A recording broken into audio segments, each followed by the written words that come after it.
The plains of Venezuela are not silent.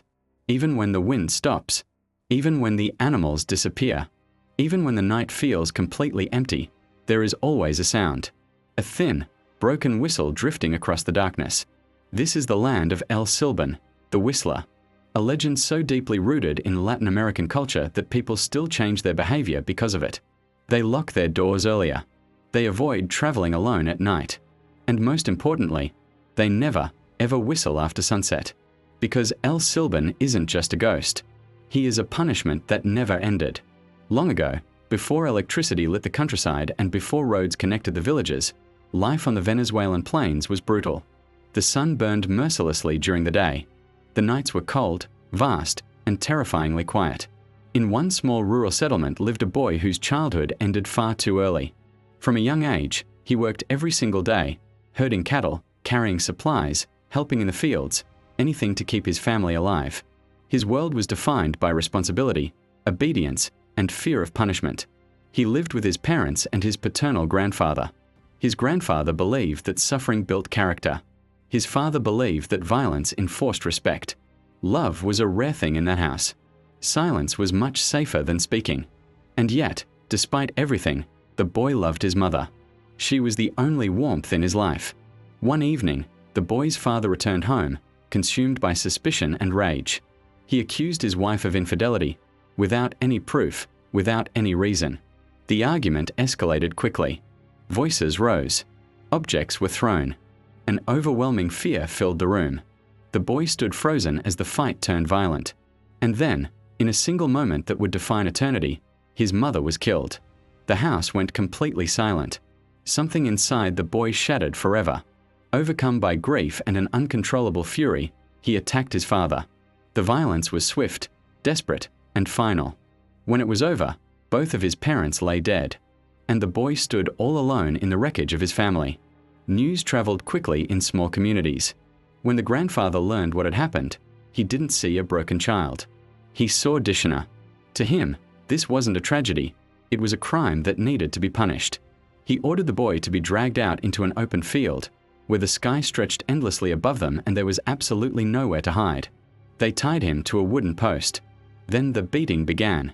The whip struck again and again until bone cracked and the boy collapsed under his own weight. His spine was broken, but the punishment continued. To cleanse the wounds, the grandfather poured rum directly onto the torn flesh. The pain was unimaginable, but the worst was yet to come. When the whipping finally stopped, the grandfather untied the boy. For a moment, it might have seemed like mercy, but then he released two starving, rabid dogs. They lunged forward instantly, teeth snapping, driven by hunger and madness. As the boy staggered away, barely able to walk, the dogs chased him across the plains. Before the boy disappeared into the darkness, the grandfather shouted a curse that would follow him beyond death. He condemned him to wander the earth forever, carrying the bones of his murdered father as an eternal reminder of his sin. And that curse changed everything. No one knows exactly when the boy died. Some say the dogs caught him. Others believe he survived, broken, bleeding, and cursed, only to die later in the harsh wilderness. But what really matters is what came after. Soon, people all across the plains began reporting strange encounters. A tall, skeletal figure wandering alone at night. A sack slung over his shoulder, clattering with the sound of bones. A presence that felt cold, heavy, and just wrong. And then there was the sound. A whistle. Not a melody, but a distorted, broken sequence of notes. Do, re, mi, fa, sol, la, si, that felt unnatural to the human ear. That sound became his signature. And so, they named him El Silbón, the whistler. El Silbón's whistle follows a terrifying rule. If the sound seems distant, he is close. If it sounds near, he has already passed you by. This inversion of sound has terrified generations.